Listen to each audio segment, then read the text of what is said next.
Menarik, karena yang aku publis adalah aku nggak suka dengan demokrasi. Itu Jadi, yang aku publis. publis. Nah, jadi orang salah mengartikan bahwasanya Felix tidak suka dengan demokrasi, maka dia pasti tidak suka dengan Pancasila. Padahal Pancasila itu bukan demokrasi, kita sudah sampaikan tadi, dan kita sudah sampai di titik itu. Demokrasi menariknya adalah ketika aku baca tentang demokrasi. Demokrasi ini ternyata adalah reaksi terhadap satu kondisi yang namanya tirani. Dan tirani ini adalah ujung daripada oligarki. Jadi ketika orang sudah orang sebenarnya aku pikir semua orang baik sih pasti ya. Dan ketika di Yunani pada awalnya mereka membuat satu sistem kepemimpinan, pasti sistem kepemimpinan ini untuk mengakomodasi banyak orang. Tapi in a way di satu titik pasti yang namanya power tends to corrupt. Maka mereka bentuk absolute power itu dalam bentuk oligarki. Dan oligarki ini ujungnya adalah tirani ketika satu orang yang memegang semua kekuasaan. Dan itu kita lihat dalam sistem demokrasi manapun. Nah, jadi artinya ketika sudah terjadi tirani. Artinya ketika demokrasi bukan berarti itu hilang. Gitu Bukan maksudnya? berarti itu hilang. Nah, ini ceritanya kenapa tidak hilang nih. Nah, ketika tirani ini terjadi, maka orang mikir gimana caranya rules by few atau rules by one ini diganti oleh rules by many. Karena mereka menganggap kalau satu orang kita sudah kelihatan seperti apa rusaknya, kalau sudah beberapa orang kita sudah tahu seperti apa rusaknya, maka harusnya kita bagi-bagi kekuasaan ini. Karena bagi mereka kekuasaan adalah sesuatu yang pasti merusak. Maka kekuasaan ini tidak boleh terkumpul pada satu orang. Harus dibagi rata. Rules by many. Maka muncul demokrasi. Demokrasi adalah sistem kepemimpinan di mana semua itu berbagi kekuasaan. Lewat proses yang namanya adalah perwakilan. Karena pada saat itu dunia udah semakin banyak dan gak bisa menentukan oleh semua orang. Nah, yang menarik adalah Socrates di masa itu udah protes.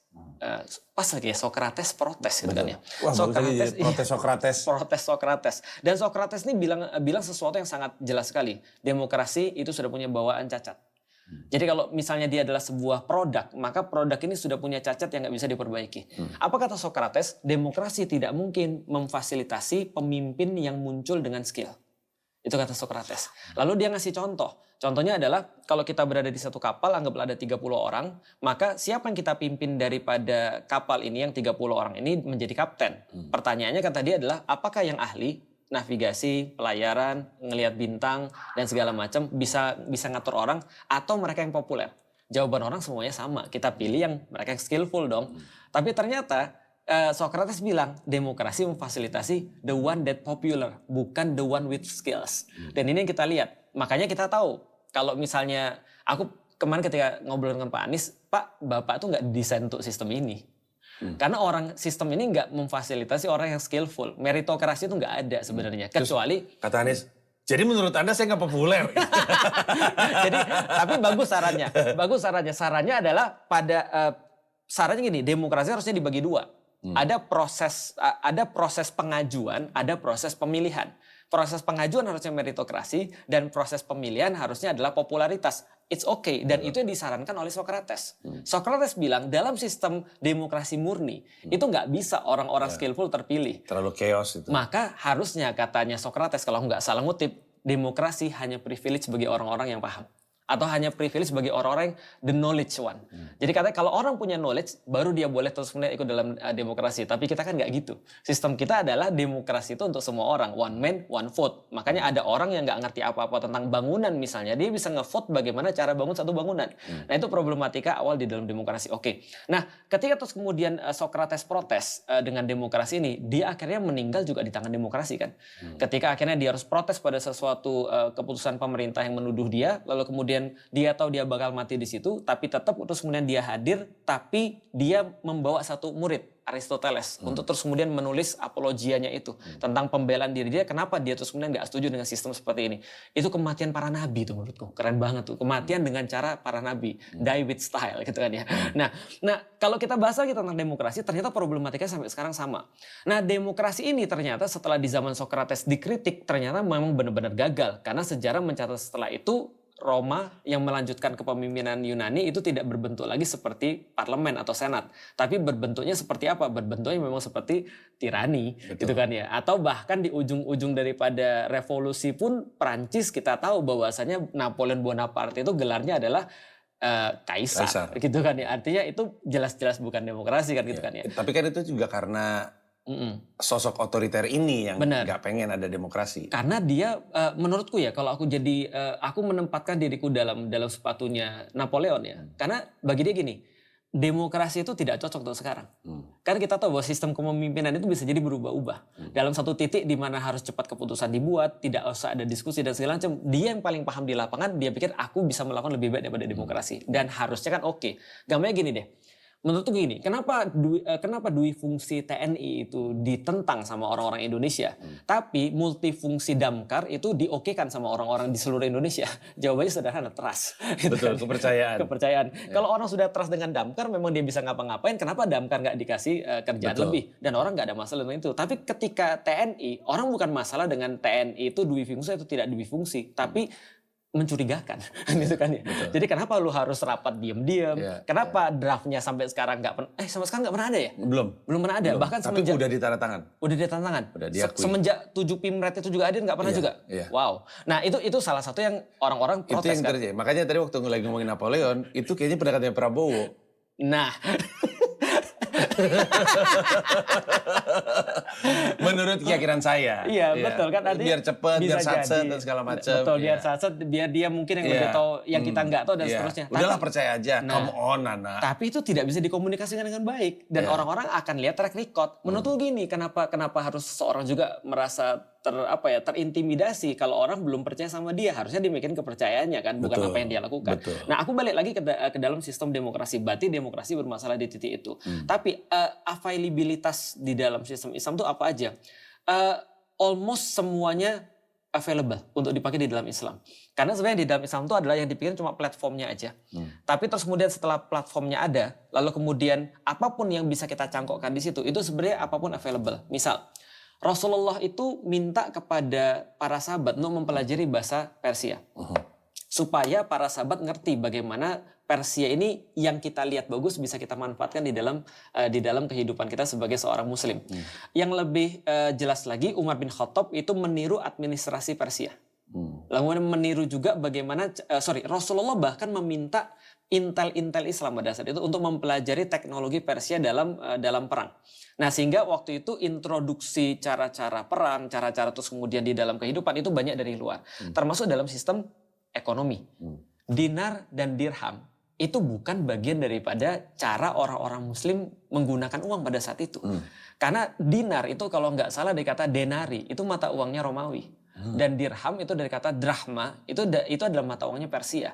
Tapi yang itu kan cuma nama bagi kita. Tapi platformnya apa? Platformnya adalah bagaimana uang ini tetap menjadi nilai tukar. Maka yang dipakai supaya uang tetap menjadi nilai tukar, bukan barang yang akan naik dengan supply-nya yang rendah dan demand-nya yang tinggi, atau sebaliknya, maka dipakailah sesuatu yang nggak mungkin dipakai sebagai barang atau supply and demand mempengaruhi dia, yaitu adalah emas dan perak yang tidak terpengaruh pada saat itu. Maka dinar dan dirham digunakan dalam sistem ekonomi. Nah, lalu bagaimana dengan sistem politik? Yang menarik adalah kata-kata daulah itu bukan dari Islam juga. Kata-kata daulah atau negara itu ternyata introduksi daripada bahasa lain juga. Artinya Islam terbuka selama platformnya tetap adalah platform yang benar. Misal, bagaimana platform yang benar dalam sistem perpolitikan di dalam Islam? Di dalam Islam ada satu adagium bahwasanya kekuatan itu adalah milik umat atau adanya di rakyat kekuatan itu, tapi yang namanya solahiyah atau kewenangan itu adanya di Allah. Ulangi. Kedaulatan itu ada di Allah, kekuatan itu ada di umat. Itu berbeda jauh dengan konsep demokrasi yang diperkenalkan oleh Yunani, bahwasanya kekuatan dan kedaulatan ada di tangan umat. Bahwasanya umat punya kekuatan untuk mengangkat seorang pemimpin, dan karenanya itu pemimpin bisa menentukan hukum bagi rakyat. Sedangkan di dalam Islam tidak. Seorang umat boleh menentukan siapa yang akan memimpin mereka, pada gilirannya pemimpin ini akan menerapkan kedaulatan dari Allah kepada para rakyat. Tapi kalau menurut saya, Ustadz, permasalahannya bukan di situ. Gimana? Barusan sekilas Ustadz memberi gambaran bahwa kalau di Islam Allah yang punya kekuatan. Ya, kedaulatan pada Allah, terus kekuatan pada rakyat. Betul. Jadi karena Allah itu ya tentu maha benar ya. Nggak mungkin tuh terjadi kesalahan yang terjadi di demokrasi. Betul. Karena semua dilakukan oleh rakyat gitu. Betul. Kedaulatan dan kekuatan pada rakyat. Tapi permasalahannya kan bukan tentang hukumnya. Tapi tentang penegakan hukumnya. Bagus. Yang berarti turunnya di orang. Ya. Artinya kalaupun kita menjalankan pendekatan Islam, kita semuanya pakai aturan yang Allah berikan, ujung-ujungnya tekanan, ketidakadilan, korupsi akan tetap terjadi karena diterjemahkannya secara salah dan law enforcement yang salah. Salahnya tetap di manusia. Betul, aku sepakat banget. Jadi setidaknya gini, yang kita sepakati adalah bahwasannya sistem apapun yang kita pakai, ini pasti akan tergantung daripada bagaimana cara sistem ini diterjemahkan ketika diterapkan, kan gitu kan ya. Nah, maka di dalam Islam setidaknya kita nggak mikirin problematikanya dua, tapi kita mikirin problematikanya cuma satu, yaitu bagaimana aturan-aturannya akhirnya diterapkan kepada umat secara benar sebenarnya gitu. Bukan aturannya lagi yang jadi masalah. Tapi kalau di dalam demokrasi ternyata ada dua masalahnya. Apa tuh? Masalahnya adalah bagaimana aturannya diterapkan sudah pasti bermasalah. Yang kedua adalah bagaimana aturannya itu sendiri juga menjadi masalah. Jadi nature-nya sudah menjadi masalah, diterapkannya jadi masalah. Jadi Ustadz pengen bilang, at least kalau pakai pendekatan Islam, masalahnya cuma satu. Tinggal mikirin satu. Ya, karena hukumnya nggak mungkin salah. Betul. Cuman, betul. Tafsir terhadap hukum itu manusia banget. Bias terhadap penafsiran ini juga manusia banget. Dan kita nggak menutupi ini terjadi di dalam Islam all the times. Problematika ini. Contoh misalnya kayak ini ya misalnya. Kita coba ambil ketika problematika demokrasi misalnya. Problematika demokrasi itu selalu sama. Bukan demokrasi lah, tapi hampir semua sistem yang ada di luar sana sekarang ini. Problematika selalu sama. Bagaimana kekuasaannya tidak jadi korup. Karena mereka sudah tahu dan membuktikan bahwa kekuasaan itu kalau jadi satu itu korup. Sekarang walaupun dibagi 3 trias politika, tapi kekuatannya kan masih jadi satu. Itu kan ya jangankan masih jadi satu, yang nggak berkuasa aja masih berkuasa loh sebenarnya. Waduh, sebut nama dong. Jokowi. Iya, ya kan? Contohnya ya. ini misalnya ya, polisi-polisi datang ke sana loh, dan balik lagi mas. Ngapain coba ya? Nah, aku udah tahu jawabannya sih. Emang nggak boleh? Lu kan Islam, ini kan silaturahim. Ini kan mens rea kan ya? Ya, tidak ada niat jahat. Stupid shit. Betul. Harusnya kan Astagfirullah Ustaz, jangan ngomong shit lah. Saya yang disalahin masyarakat ini. Aku yang diajarin gitu. Belajarnya sama Panji kan gitu kan ya. Learn from the best. Aduh. Iya. Nah, tapi kita balik lagi ya. Ini terlalu panjang omongan tentang masalah orang-orang yang tadi mereka ngomong bahwa enggak ada terjadi apa-apa, tapi sebenarnya kekuasaan itu enggak terpisah sebenarnya. Misal yang paling sederhana gini. Koalisi pemilihan presiden itu selalu akan ditentukan oleh oleh pemilihan partai zaman dulu. Jadi pemilihan partai itu dilakukan baru pemilihan presiden. Maka semua orang-orang partai ketika ditanya koalisinya sama siapa nih? Koalisinya sama siapa nih? Nanti ya kita tunggu daripada pemilihan partai. Karena mereka tahu persis bahwasanya mereka nggak bisa berbuat apa-apa kalau mereka nggak dapat misalnya electoral threshold. Atau bisa jadi mereka jadi presiden, tapi untuk apa kalau seandainya mereka nggak punya dominasi di parlemen misalnya. Ini kan problematika dari zaman dulu nih. Nah, artinya yang menentukan hukum aja sudah bermasalah. Apalagi bias itu terus kemudian diterjemahkan kayak apa. Kita tahu lah di Indonesia, hukum yang bagus aja mas, itu diterjemahkan bisa sembarangan. Contoh misalnya, ini yang langsung contoh dua-duanya bermasalah ya. Pasal berkelakuan tidak menyenangkan. Ini gimana mas ceritanya tuh? Iya. Kita udah kena tuh. jadi hukumnya udah bermasalah itself. Cara menerjemahkan saya enak-enaknya, ngawurnya 2 kali nih. Tapi kalau di dalam Islam, dijamin nggak akan ada pasal berkelakuan tidak menyenangkan. Tapi itu menurut orang Islam. Tentu saja. Maksudnya selama ini aku lihat nggak ada pasal berkelakuan tidak menyenangkan. Tidak ada. Nggak tahu juga sih. Saya sih emang nggak pernah ngaji. Nah, yang ada adalah bagaimana tafsir terhadap misalnya penistaan agama. Nah itu yang dimainin tuh. Kadang-kadang bagaimana tafsir tentang taat pada pemimpin. Nah itu yang menjadi permasalahan. Nanti kita akan bahas. Tapi berarti kita coba fokus pada check and balances berarti. Bagaimana sebuah kekuasaan ini ketika terus kemudian dia berbuat tidak sesuai dengan seharusnya, maka bagaimana kita bisa mengintervensi itu dan bagaimana proses intervensi itu. Kita ambil pada sesuatu yang lebih sederhana. Sholat mas. Mas semakin mempelajari sholat, nanti ada yang lebih rumit tuh ketika sholat. Yaitu adalah gimana kalau imamnya salah. Emang mungkin? Oh mungkin banget. Iya. Di masa Rasul itu ada sholat. Kalau aku nggak salah itu adalah sholat zuhur. Jadi sholat zuhur yang terjadi dalam Rasulullah Shallallahu Alaihi Wasallam waktu itu kalau nggak salah, nanti kalau salah dikoreksi aja karena ini masalah teknis banget aku lupa. 2 rakaat salam. Para sahabat di belakang bingung dong. Ini sholat zuhur atau sholat apa nih? Sebentar. Mereka ikut salam, tapi mereka ada deg-degan nih. Mereka tanya pada Rasul ketika Rasul sudah keluar. Ya Rasulullah, tadi kita sholat apa ya? Sholat zuhur. Berapa rakaat ya Rasulullah? Intinya salah intinya. Rasul bilang, emang tadi berapa? 2 ya Rasulullah. Ini ya salah lah. Karena Rasul bilang, oke kalau gitu kita sujud sahwi. Maka kita mendapatkan hukum karena Rasul memang salah di dalam sholat. Dan itu wajar, bukan salah yang berdosa. Tapi salah yang menjadi contoh bagi kita gimana nanti kalau ada imam salah. Kenyataan yang terjadi, aku selalu akan lupa ketika aku lagi punya kerjaan, ini sholatnya sholat apa? Sholatnya sholat apa sih? Enggak lah ya. Ini berapa rakaat? Ini udah di rakaat keberapa tuh sering terjadi tuh? Sering terjadi kan ya? Nah, ya? andaikan rakaatnya harusnya 4 dan kita sudah di 3 dan kita ngerasa ini sudah 4 rakaat, maka apa harus dilakukan oleh makmum? Dalam rangka check and balances kepada pemimpin. Maka dia akan mengatakan, Subhanallah. Dia akan kerasin, laki-laki bilang Subhanallah. Imamnya udah salam nih. Lalu makmumnya bilang Subhanallah. Imamnya harusnya sadar. Kalau dia sadar, dia ngelanjutin lagi sholatnya.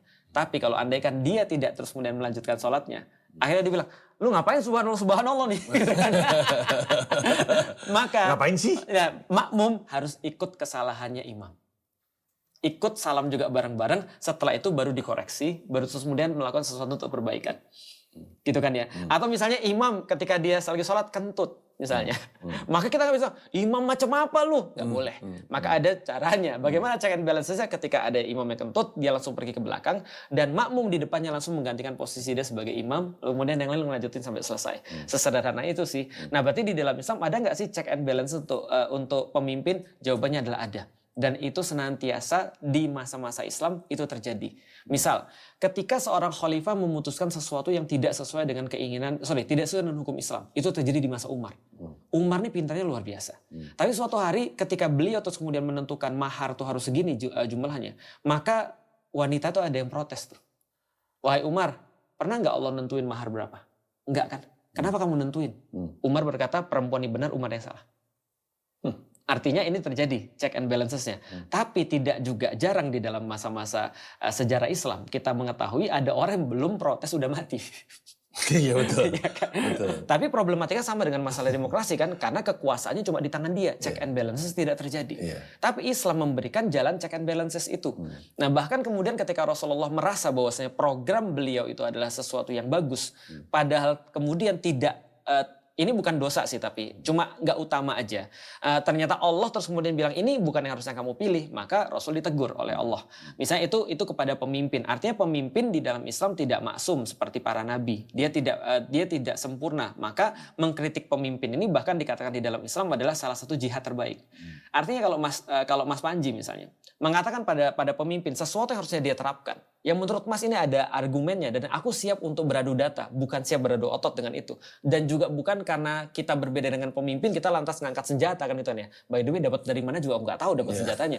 Tapi ketika Mas melakukan itu di dalam pandangan Islam, Mas sedang melakukan jihad terbaik. Afdolul jihad. Jihad terbaik adalah kalimatul haq atau kata-kata yang benar inda sultanin jair, kepada pemimpin yang zalim. Nah itu adalah di dalam Islam diatur tuh. Tapi kendalanya adalah itu bisa terjadi karena umat, kayak misalkan ambil contoh Rasulullah kok tadi sholat apa ya? Gitu ya. Atau yang tadi Umar ditegur itu kan check and balances, itu Ustadz pakai sebagai contoh. Tapi itu kan yang bisa terjadi kalau A, umat muslim itu tahu yang benar, dan B, umat muslim itu peduli, dan C, umat muslim itu tidak takut. Betul. Dan yang D, pemimpinnya tahu diri. Itu dia. Artinya ketika itu tidak ada di kalangan umat muslim, tetap jadi masalah yang sama dengan demokrasi. Sepakat. Sepakat banget. Kalau dari sejauh obrolan ini, berarti sebenarnya kalau saya nggak salah menyimpulkan sama Ustadz Felix Xiao, sebenarnya ujung-ujungnya mau kita pakai demokrasi atau mau pakai sistem yang Islami ya, walaupun apa itu sistemnya, ini dua-duanya itu punya peluang untuk salah. Betul. Dan dua-duanya punya peluang untuk unggul. Tergantung sama individunya. Karena kita tahu ada negara-negara yang dipimpin sama agama berantakan juga. Hancur, betul. Iya. Jadi fokusnya berarti setidaknya untuk saat ini perdebatan soal sistem yang tepat untuk Indonesia itu jadi irrelevan kan? Betul. Karena apa yang lu perjuangkan? Lu mau pakai apa juga jatuhnya salah karena orangnya masih pada mohon maaf goblok-goblok gitu kasarnya. Bener nggak? Aku sepakat. Oke. Kalau sederhananya gini, aku coba ambil satu contoh ya. Makan babi itu mengenyangkan dan babi ada yang enak, babi ada yang fail. Karena aku sudah pernah makan semua tuh. Iya. Jadi ada yang masak babi fail, ada yang masak babi enak banget. Iya. Sama kayak Dan mitos kalau babi pasti enak. babi pasti enak Iya. itu mitos. Iya karena gue juga. lanjut. Iya, artinya sama kayak tadi, ketika orang beragama dia bisa fail. Iya. Tapi kenapa terus kemudian seorang muslim dia tadi ketika nature-nya dia sebagai seorang muslim dia pasti menuntut adanya kepemimpinan yang islami karena itu seperti dia makan yang halal sebenarnya. Jadi itu komitmen dia terhadap agama dia aja sih, tidak menentukan bahwasanya itu pasti berhasil atau tidak menentukan juga bahwasanya itu pasti gagal. Nah, makanya ada satu quotes yang sangat terkenal ketika Ahok kemarin bermasalah gitu kan ya. Ada ulama terus kemudian Kemarin mengatakan waktu 2017 bermasalah itu ada ulama yang ngebelain Ahok lalu mengatakan bahwasanya di dalam Islam di dalam satu kitab atau bahkan dikatakan Ibnu Taimiyah pernah berkata bahwasanya pemimpin yang bukan muslim itu boleh asal adil dan pemimpin yang muslim itu bermasalah kalau dia tidak adil. Nah sebenarnya quotes benerannya adalah begini quotesnya. Allah akan menolong satu kepemimpinan atau satu negara meskipun dia bukan muslim kalau dia menerapkan keadilan. Dan Allah akan menghancurkan satu negara meskipun dia muslim tapi dia tidak adil.